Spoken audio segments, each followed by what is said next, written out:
हाँ आ कौन हाँ आ कौन हाँ कह किसी डायलॉग तो कह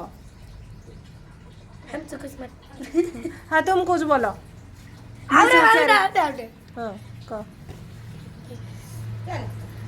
आज कौवा स्नान करके हम हो गए तैयार क्योंकि मैं मोटा भाई और हिप्पोपोटामस भाई जा रहे हैं मूवी देखने।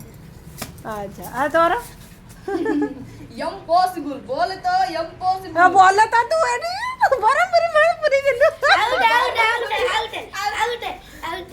आउट। और मुझे मेरे घर वालों ने मेरे को आलसीपन का आवाज तो दे ही रखा है। अच्छा दिखाऊं क्या? हाँ हाँ देखा देखा है तेरा आवाज का किधर है रे रोड तरफ